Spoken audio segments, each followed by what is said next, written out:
എനിക്ക് ഗ്യാരണ്ടി പറയാൻ പറ്റുന്ന ഒരു കാര്യം എന്ന് പറയുന്നത്, ഈ ഒരു കോഴ്സൊക്കെ കഴിയുമ്പോഴേക്കും നിങ്ങൾ മറ്റൊരു മനുഷ്യനായിരിക്കും. ഒരു എല്ലാ തരത്തിലും നിങ്ങളൊരു പെർഫെക്റ്റ് ആയിട്ടുള്ള ഒരാളാക്കി മാറ്റാനുള്ള ഒരു ശ്രമം. സ്വയം സംസാരിക്കാൻ അറിയാമെന്ന് വിശ്വസിച്ചിട്ട് ബാക്കിയുള്ളവർക്ക് ഇവനെന്താ വീണ്ടും തുടങ്ങി എന്നുള്ള പോലെ നമുക്ക് തോന്നുന്ന മറ്റു ചിലരുണ്ട്. അതായത് അവർക്ക് സംസാരിക്കാൻ അറിയാമെന്നാണ് അവർ വിശ്വസിക്കുന്നത്, പക്ഷെ അവർ ഒരുപാട് സംസാരിക്കുകയാണ് ശരിക്കും ചെയ്യുന്നത്. ഇന്നലെ ഞങ്ങളൊരു 3-4 ആൾക്കാരൊരു റെസ്റ്റോറൻറ്റിൽ ഇരിക്കുമ്പോൾ അവിടെ ഒരു പയ്യൻ വന്നു. ആ പയ്യൻ വന്നിട്ട് എന്നോട്, റോബിച്ചേട്ടാ സുഖമില്ലെന്ന്, ഞാൻ ഇന്ന ആളാണെന്ന് പറഞ്ഞു. അപ്പോൾ എൻ്റെ ഇന്ദ്രപുസ്തകം എന്ന് പറഞ്ഞ സിനിമ കണ്ടിട്ട്, ചെറുപ്പത്തിൽ കണ്ടിട്ട് ആവേശം കൊണ്ട് IT പഠിക്കണമെന്ന് ആഗ്രഹമൊക്കെ ആയിട്ട്, അങ്ങനെ IT പഠിക്കാനൊക്കെ ആയിട്ട് കമ്പ്യൂട്ടർ വിജ്ഞാനമൊക്കെ നേടി സിനിമയിൽ വന്ന് ഇപ്പം സംവിധാനം ചെയ്യാൻ പോവാം. ഹിന്ദി പടം സംവിധാനം ചെയ്യാൻ പോകും. അജയ് ദേവനെ വെച്ചിട്ട് ഒരു സിനിമ ചെയ്യാൻ പോകുന്ന ആളാണ്. അപ്പോൾ ഇവനിങ്ങനെ ഒരുപാട് സംസാരിച്ചുകൊണ്ടിരിക്കുന്നവർക്ക് ഞാൻ വളരെ രസകരമായിട്ട് ഇത് കേൾക്കുകയാണ്. അപ്പോൾ കേട്ടോണ്ടിരുന്ന ഇവർക്ക് 4 പേർക്കും ഇത് ഭയങ്കര അരോചകമായി തോന്നി. ഓവർ ടോക്കറ്റീവായിട്ടുള്ള അമിതമായ സംസാരം ഉള്ള ഒരാളായിട്ട് തോന്നും. അപ്പോൾ ഞാൻ പിന്നീട് ഇന്നിപ്പം അദ്ദേഹത്തെക്കുറിച്ച് സംസാരിച്ചപ്പോൾ എൻ്റെ കൂട്ടുകാരൻ പറഞ്ഞു അത് ഭയങ്കര ഡിസ്റ്റർബൻസ് ഉണ്ടാക്കി എന്ന് പറഞ്ഞപ്പോൾ ഞാൻ പറഞ്ഞു, അല്ല അയാൾ കാമ്പുള്ള സംസാരമാണ്, പക്ഷെ നമുക്കറിയില്ലല്ലോ. അപ്പോൾ അമിതമായ സംസാരം, അമിതമായിട്ടുള്ള എന്തും നമുക്ക് ദോഷം ഉണ്ടാക്കും. ഒരു കാര്യം പ്രകടിപ്പിക്കേണ്ട അളവിൽ അളന്നും തൂക്കിയും നമുക്ക് സംസാരിക്കാൻ നമ്മൾ പഠിക്കേണ്ടിയിരിക്കുന്നു എന്നാണ്. കൃത്യമായിട്ട് സംസാരിക്കുക, പഠിക്കേണ്ടിയിരിക്കുക. അവിടെയാണ് ഞാൻ പറഞ്ഞത് സ്കില്ലാണ്. ഇപ്പം നമ്മളിത് എങ്ങനെയാണ് ശരിക്കും ഈ കമ്മ്യൂണിക്കേഷൻ ഇതിനെന്ന് ഈ കോഴ്സ് ഉണ്ടോ ശരിക്കും പഠിക്കാൻ വേണ്ടി? നമുക്ക് കോഴ്സുണ്ട്. ഞാൻ പിന്നെ എൻ്റെ യാത്രകൾക്കിടയിൽ, സിനിമാ യാത്രകൾക്കിടയിലാണ് കഴിഞ്ഞ 5 വർഷം മുമ്പ് കോവിഡ് സിറ്റുവേഷൻ വരുന്നത്. 4 വർഷത്തിന് മുമ്പ് കോവിഡ് സിറ്റുവേഷൻ വന്ന് ലോകം മുഴുവൻ ഷട്ട് ഡൗൺ ചെയ്തപ്പോൾ ഞാനൊരു ഡിജിറ്റൽ ക്ലബ്ബ് ആരംഭിച്ചു. അത് ചെറിയൊരു വാട്സപ്പ് കൂട്ടായ്മയിൽ നിന്ന് തുടങ്ങിയതാണ്. അതിൻ്റെ പേര് 4 AM ക്ലബ്ബ് എന്നാണ്. 4 മണിക്ക് ഉണരുന്നവരുടെ ഒരു ലോക കൂട്ടായ്മയാണ്. 26 രാജ്യങ്ങളിൽ 16,000 മെമ്പർമാർ അതിനുണ്ടായിരുന്നു. ഇപ്പോൾ അത് ഫ്രീസ് ചെയ്ത് വെച്ചിരിക്കുക. എൻ്റെ മറ്റ് പ്രവർത്തനങ്ങളൊക്കെ മുന്നോട്ട് പോകും. ഞാൻ അതിലങ്ങ് മുഴുകിപ്പോയി. അപ്പോൾ അതുകൊണ്ട് തന്നെ എല്ലാവരും വീട്ടുകാരൊക്കെ പറഞ്ഞൊരു തൽക്കാലത്തേക്ക് അതൊന്ന് ഫ്രീസ് ചെയ്ത് നോക്കൂ. അത് വരാൻ പോകുന്നുണ്ട്. അത് പിന്നെ ബ്രഹ്മമുഹൂർത്തത്തിൽ ഉണരുന്നവരുടെ ഒരു കൂട്ടായ്മയാണ്. 4 മണിക്ക് ഉണരുന്നവർ ഒരുപാട് പേർക്ക് ജീവിതം നൽകാൻ കഴിഞ്ഞു. ഒത്തിരി ആൾക്കാർക്ക് വെളിച്ചമായി. ഇപ്പോഴും ആ ഗ്രൂപ്പുകളെല്ലാം ഉണ്ട്. അപ്പോൾ അന്ന് ഈ ട്രെയിനിങ്ങുമായിട്ട് ബന്ധപ്പെട്ട നിരവധി ആളുകളുടെ ഒരു കൺസോർഷ്യം ഞാൻ ഉണ്ടാക്കിയിരുന്നു. അപ്പോൾ ഞാൻ കേരളത്തിലെ പ്രഗത്ഭരായിട്ടുള്ള നിരവധി ട്രെയിനർമാരുമായിട്ട് വളരെ അടുത്ത് ബന്ധമുള്ള ഒരാളാണ്.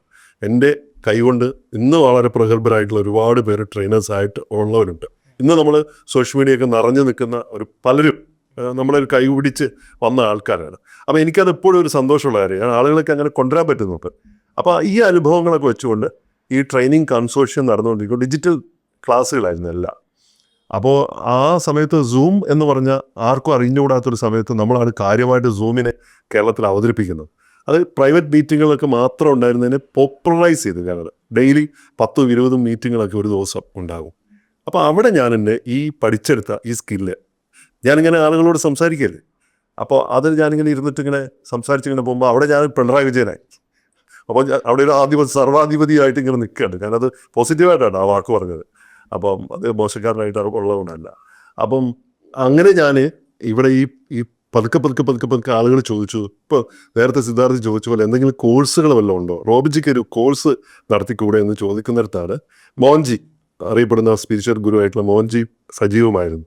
അപ്പോൾ അവരുടെയൊക്കെ ഒരു പ്രോത്സാഹനത്തിന് ഞാൻ ചെറുതായി തുടങ്ങിയതാണ്. അപ്പോൾ ഒരു 3000-ഓളം പേരെ ഞാൻ 21 ദിവസം നീണ്ടു നിൽക്കുന്ന ഡിജിറ്റൽ കോഴ്സ് പഠിപ്പിച്ചു. ഒരുപാട് ആളുകൾ അതിനകത്ത് വലിയ ഗുണമുണ്ടായി. ചിലർ നല്ല സ്പീക്കർമാരായി. അപ്പോൾ സ്പീക്കേഴ്സായിട്ട് അവർ ജീവിതത്തിൽ പ്രസംഗം എന്ന് പറയുന്ന ഒരു തൊഴിലായി സ്വീകരിച്ചവരെയുണ്ട്. അപ്പോൾ അത് ഞാൻ കുറച്ച് നാൾ അത് നിർത്തി വെച്ചിട്ട് വീണ്ടും ഒറ്റയ്ക്കൊക്കെ ആയിട്ട് പേഴ്സണലി പൊളിറ്റീഷ്യൻസ്, സെലിബ്രിറ്റികൾ, ബിസിനസ്സുകാർ, അപ്പോൾ എനിക്ക് വിപുലമായിട്ടുള്ളൊരു സൗഹൃദ വലയമുണ്ട്. അപ്പോൾ അവരൊക്കെ പേഴ്സണലി എനിക്ക് എൻ്റെ അടുത്ത് അഡ്വൈസ് എടുക്കും. അവർക്കൊക്കെ ഞാനിങ്ങനെ ഹ്രസ്വകാല കോഴ്സുകളൊക്കെ ഇൻഡിവിജ്വലൊക്കെ ആയിട്ട് ചെയ്യാറുണ്ടായിരുന്നു. അത് ഒരുപാട് സമയം എടുത്ത് ചെയ്യേണ്ട ഒരു കാര്യമാണ്. പക്ഷെ ഞാനിങ്ങനെ നോക്കുമ്പോൾ ഏറ്റവും എനിക്കിങ്ങനെ ഒരു സ്കില്ലുണ്ട്. ഞാനത് പഠിക്കാൻ വേണ്ടിയിട്ട്, ഈ കാര്യങ്ങൾ അറിയാൻ വേണ്ടിയിട്ട് ഞാൻ പുതിയ ഒരുപാട് ടൂളുകൾ വായനയിലൂടെയും അല്ലാതെയും ഒക്കെ പുതിയ കാലത്ത് അതൊക്കെ നമുക്ക് ലഭ്യമാണ്. അതൊക്കെ വെച്ചിട്ട് എൻ്റെ സ്കില്ലുമായിട്ട് കൂട്ടിച്ചേർത്തുകൊണ്ട് നമ്മൾ ഈ ഫ്ലോറിൽ തന്നെ ഒരുപാട് കാര്യങ്ങൾ നമ്മൾ സംസാരിക്കുന്നുണ്ട്. അപ്പോൾ അതെല്ലാം വെച്ചുകൊണ്ട് കുറച്ചുകൂടി വിപുലമായ ഒരു 360 ഡിഗ്രിയിൽ ഒരു കമ്മ്യൂണിക്കേഷൻ കോഴ്സ് ആരംഭിക്കണം എന്ന് ഞാൻ തീരുമാനിച്ചു. ഓൺലൈനിൽ ചെയ്യുമ്പോഴത്തേക്ക് ബെനിഫിഷ്യൽ ആണോ അത്? ഓൺലൈനിൽ ഇപ്പോൾ സ്വാഭാവികമായിട്ട് ഇപ്പം ഞങ്ങളൊക്കെ ഈ ഫോറിൻ ക്ലബ്ബ് പോലുള്ള പ്ലാറ്റ്ഫോമിൽ അതൊക്കെ ചെയ്യുന്ന സമയത്ത് ആളുകൾക്ക് ഇത് അങ്ങാടി വരുന്നതാണോ കൊച്ച വരുന്നതാണോ എന്ന് പോലും അറിയാത്ത സമയത്താണ് നമ്മളിത് ചെയ്യുന്നത്. പക്ഷേ ഇപ്പം ആളുകൾക്കെല്ലാം അറിയാം. ഓൺലൈൻ എന്ന് പറയുന്നത് ആൾക്കാരെല്ലാവർക്കും അത് യൂസ്ഡാണ്. അപ്പോൾ കറക്റ്റായിട്ടുള്ള സമയത്താണ് ഇപ്പം നമ്മൾ വന്നിരിക്കുന്നത്.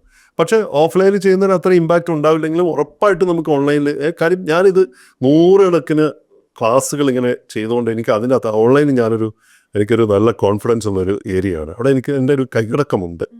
അപ്പോൾ അതെനിക്ക് നന്നായി ഭംഗിയായിട്ട് ചെയ്യാൻ പറ്റും. പ്രാക്ടിക്കൽ പിന്നെ കാര്യങ്ങളൊക്കെ ഉണ്ട്. നമുക്കെല്ലാവർക്കും ചെയ്യാവുന്ന ഒരു മണിക്കൂറൊക്കെ ദിവസം 1 മണിക്കൂർ മാക്സിമം 1.25 മണിക്കൂറൊക്കെ ദൈർഘ്യം വരുന്ന ക്ലാസ്സുകളാണ്. കംഫർട്ടായിട്ടുള്ളൊരു സമയത്ത് അങ്ങനെ ചെയ്യുന്ന ക്ലാസ്സുകളാണ്. അപ്പോൾ അത് നമുക്ക് ഉറപ്പായിട്ടും നമ്മളെ തന്നെ ആത്മവിശ്വാസം നടത്താനുള്ള അപ്പം നമ്മളിപ്പോൾ 3 തരത്തിലുള്ള കോഴ്സുകളാണ് ഉള്ളത്. 30 ദിവസം നീണ്ടു നിൽക്കുന്ന അതിൻ്റെ ഒരു പിന്നെ ബേസിക് കോഴ്സ് ഉണ്ട്. 30 days, 1 മാസം നീണ്ടു നിൽക്കുന്ന. അപ്പോൾ 1 മണിക്കൂർ ദിവസം 1 മണിക്കൂർ വെച്ചിട്ടുള്ള പിന്നെ പ്രാക്ടിക്കൽ ക്ലാസ്സുകളൊക്കെ ഉണ്ട്. പ്രാക്ടിക്കൽ ക്ലാസ് വെച്ചാൽ ഇതിൻ്റെ പ്രാക്ടിക്കൽ അവനവൻ തന്നെ സ്വയം ചെയ്യേണ്ട ഒത്തിരി കാര്യങ്ങളുണ്ട്. പിന്നെ കേരളത്തിലെ ആ സമയത്ത് കോവിഡിൻ്റെ സമയത്ത് നമ്മൾ തുടങ്ങിയിരുന്ന ആ കോഴ്സിനോട് അനുബന്ധിച്ച് നമ്മൾ കേരളത്തിലെ എല്ലാ ജില്ലകളിലും സ്പീക്കേഴ്സ് ക്ലബ്ബുകൾ തുടങ്ങിയിരുന്നു. പ്രഭാഷകരുടെ ക്ലബ്ബുകൾ. അതിപ്പോൾ കുറച്ചുകൂടെ വിപുലമായിട്ട് വരാൻ പോവുകയാണ് സ്പീക്കേഴ്സ് ക്ലബ്. അപ്പോൾ ഇത് പഠിക്കുന്ന ആളുകൾ അതാത് ജില്ലകളിൽ ഇപ്പം BNA ഒക്കെ പോലുള്ള അത്തരത്തിലുള്ള കൂട്ടായ്മകൾ ഉണ്ടാക്കിയിട്ട് അവർ തന്നെ സ്പീക്കർമാരായിട്ട് അവർ എല്ലാവരും കൂടെ ഒത്തുചേർന്നിട്ട് സ്വയം പിന്നെ സംസാരിച്ച് പഠിക്കുക, ആളുകൾക്ക് അവസരം ഉണ്ടാക്കുക, ആശയങ്ങൾ കമ്മ്യൂണിക്കേറ്റ് ചെയ്യുക, നല്ല സ്പീക്കർമാരായിട്ട് മാറാനുള്ള അവസരങ്ങൾ അവർക്കുണ്ടാക്കുക. ഇങ്ങനെ എല്ലാ ജില്ലകളും അത് വളർത്താനുള്ള പരിപാടിയാണ്. ഇതിൻ്റെ രണ്ടാമത്തെ ഘട്ടം എന്ന് പറഞ്ഞാൽ 6 മാസം നീണ്ടു നിൽക്കുന്ന 3 മാസം നീണ്ടിരുന്ന 3 months കോഴ്സുണ്ട്. അപ്പം 30 ദിവസം പിന്നെ 90 ദിവസം 3 മാസം. അതും ഇതേപോലെ ഇതിൻ്റെ നെക്സ്റ്റ് ലെവലുള്ള ഒരു ക്ലാസ്സാണ്. പിന്നെ ഉള്ളത് 1 year കോഴ്സാണ്. ഈ 1 year കോഴ്സ് എന്ന് പറയുന്നത് 1 വർഷം നീണ്ടു നിൽക്കുന്ന യഥാർത്ഥത്തിൽ 1 year എന്ന് പറയുന്നത് ഒന്നുമല്ല കേട്ടോ. കമ്മ്യൂണിക്കേഷൻ്റെ സ്കില്ല് പഠിക്കാൻ നിൽക്കുമ്പോൾ അതിൻ്റെ ടൂളുകളെക്കുറിച്ച് മനസ്സിലാക്കുമ്പോൾ ഒരു ടൂള് വിശദമായി 1 മാസം പഠിക്കേണ്ടിയിരിക്കും. പക്ഷേ ഇങ്ങനെ പഠിക്കുന്ന ആളുകളെ സംബന്ധിച്ച് എനിക്ക് ഗ്യാരണ്ടി പറയാൻ പറ്റുന്ന ഒരു കാര്യം എന്ന് പറയുന്നത് ഈ ഒരു കോഴ്സൊക്കെ കഴിയുമ്പോഴേക്കും ഉറപ്പായിട്ടും നിങ്ങൾ മറ്റൊരു മനുഷ്യനായിരിക്കും. നിങ്ങളൊരു എല്ലാ തരത്തിലും നിങ്ങളൊരു പെർഫെക്റ്റ് ആയിട്ടുള്ള ഒരാളാക്കി മാറ്റാനുള്ള ഒരു ശ്രമം വ്യക്തിപരമായി ഞാൻ ഈ ഒരു മെൻറ്ററിങ് നടത്തുന്ന ഒരാളായതുകൊണ്ട് എനിക്ക് അതിനുള്ളൊരു ഗ്യാരണ്ടി എനിക്ക് വ്യക്തിപരമായിട്ട് നൽകാൻ കഴിയും. ഇപ്പം തന്നെ നിങ്ങൾക്കറിയാം ഞാൻ ഈ പ്ലാറ്റ്ഫോമിൽ ഏതാണ്ട് ഒരു 1.5 മാസമായി വരുന്നു. ഈ 1.5 മാസത്തിന് ശേഷം നമ്മൾക്കിടയിലുള്ള ഉണ്ടായ ഊഷ്മളമായ ഒരു സൗഹൃദം നമ്മുടെ ഈ ചാനലുമായിട്ട് ബന്ധപ്പെട്ട അധികൃതരുമായി ബന്ധപ്പെട്ട നമ്മളൊരു സൗഹൃദം, പരസ്പരം ഉള്ള കണക്ടിവിറ്റി, ഡെവലപ്മെൻ്റ് ഒക്കെ നമുക്കറിയാം. നിരവധി ആളുകൾ അങ്ങോട്ടും ഇങ്ങോട്ടൊക്കെ വന്നും ഒക്കെ പോകുന്നുണ്ട്. അപ്പോൾ ഇത് വളരുകയാണെന്നാ.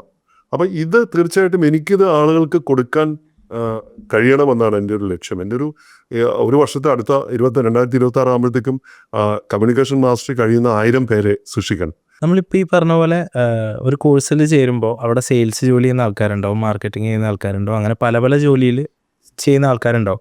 അപ്പോൾ നേരത്തെ പറഞ്ഞ പോലെ 16,000 പേരുള്ള ഒരു ഗ്രൂപ്പ്, ഫോറയും ഗ്രൂപ്പ് എന്ന് പറയുന്ന ഒരു ചെറിയ എമൗണ്ട് അല്ല. 16,000 പേര് എന്ന് പറയുന്നത് അത്രയും വലിയൊരു എമൗണ്ട് ആണ്. അപ്പോൾ ഇത്രയും പേര് ശരിക്കും രാവിലെ 4 മണിക്ക് എഴുന്നേറ്റ് തന്നെയാണോ ചെയ്തിട്ടുണ്ട്? അല്ലെങ്കിൽ ഇപ്പോൾ ഈ ചെയ്യാൻ പോകുന്ന ഇനി നമ്മൾ തുടങ്ങാൻ പോവുകയാണെന്നുണ്ടെങ്കിൽ പോലും ആ സമയത്ത് എഴുന്നേൽക്കേണ്ടി വരും ഈ ഉള്ളവരെല്ലാവരും? ഇല്ല, അങ്ങനെയല്ല. ഇതൊരു വലിയ ഗ്രൂപ്പായിട്ട് സാവധാനത്തിൽ മാറിയതാണ്. അവരിലൊരു നല്ല വിഭാഗം ആളുകളും 4 മണിക്ക് ഉണരുന്നവരായിരുന്നു. അതുകൊണ്ടാണ് ഞാൻ പറഞ്ഞത് അവരുടെ ജീവിതത്തിൽ ഇത്രയും ആയിരക്കണക്കിന് ആളുകളുടെ ജീവിതത്തിൽ വലിയ മാറ്റം ഉണ്ടാക്കാൻ പറ്റിയെന്നുള്ളതാണ്. പക്ഷെ ഞാനതെന്താ ചെയ്തതെന്ന് വെച്ചാൽ ഞാൻ ഇതിനെക്കുറിച്ച് ഒരു അമേരിക്കൻ സെയിങ് ഉണ്ട്, വിളിച്ചു കൂവരുതെന്നാ. അപ്പം അത് വിളിച്ചു കൂവരെന്ന് പറഞ്ഞു കഴിഞ്ഞാൽ നമ്മളിതിനെക്കുറിച്ച് 4 പേരോട് ഇങ്ങനെ പറഞ്ഞു നടക്കേണ്ട ആവശ്യമില്ല, അറിയുമ്പോൾ അറിഞ്ഞാൽ മതി.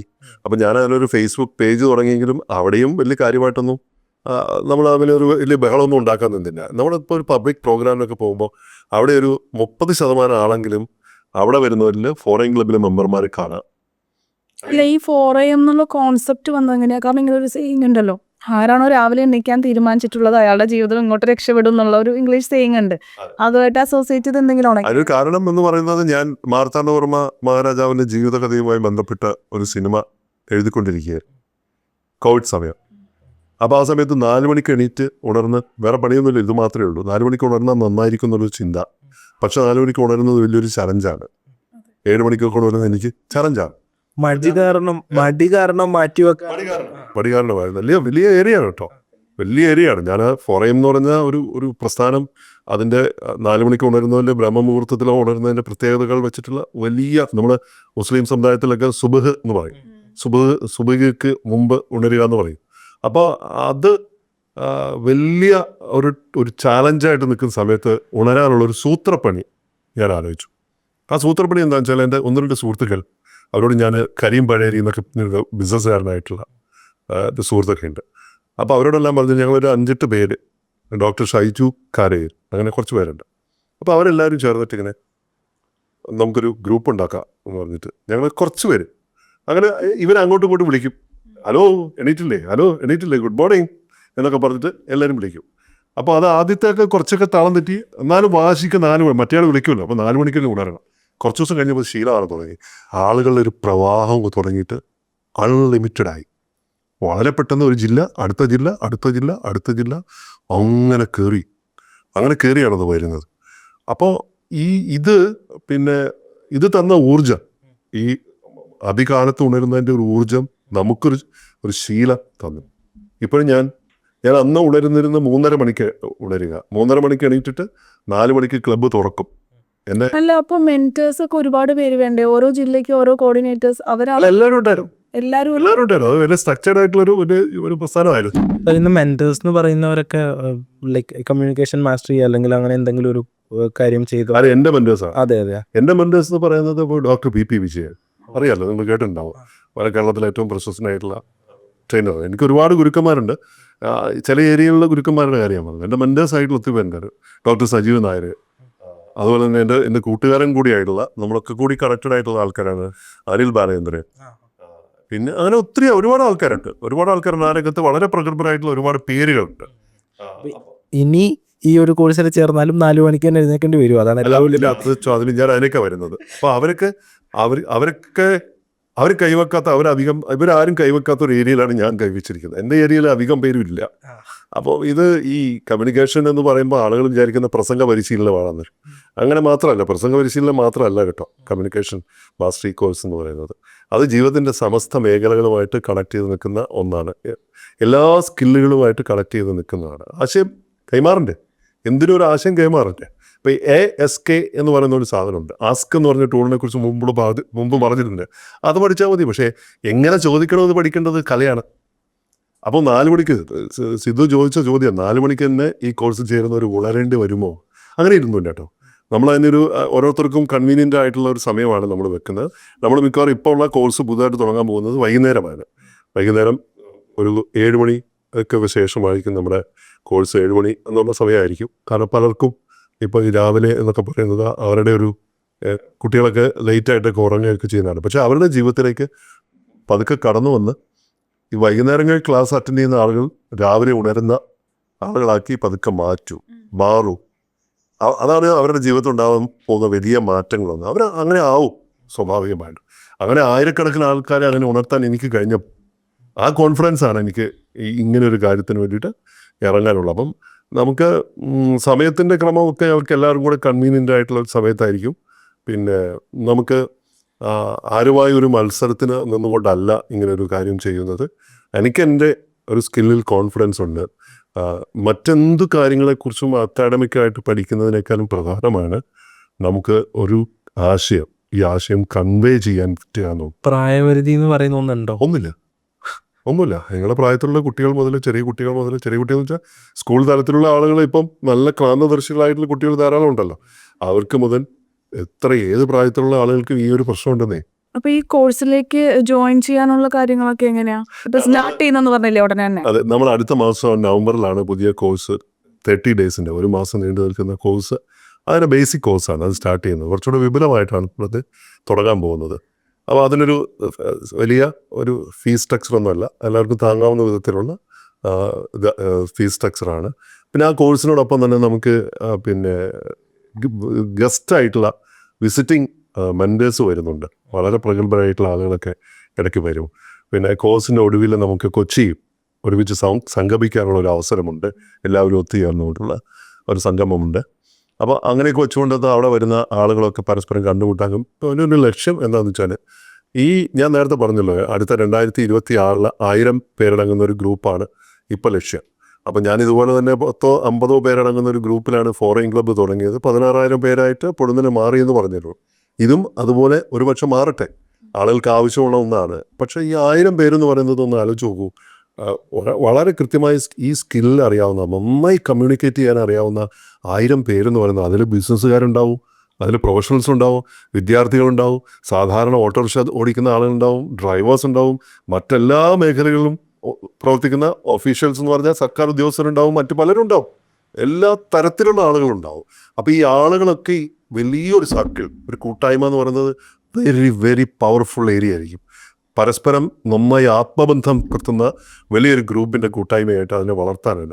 എന്നിട്ട് അതിനെ വളർത്തി അവിടുന്ന് നല്ല ഈ ഒരു കോഴ്സിനെ ആളുകളെ പഠിപ്പിച്ചിട്ട് അവർ തന്നെ ഈ പഠിപ്പിക്കുന്നവരായിട്ട് മാറി അവരെ വളർത്തിക്കൊണ്ടുവരാൻ നല്ല അധ്യാപകരെ ഈ രംഗത്ത് വളർത്തിക്കൊണ്ട് വരണം.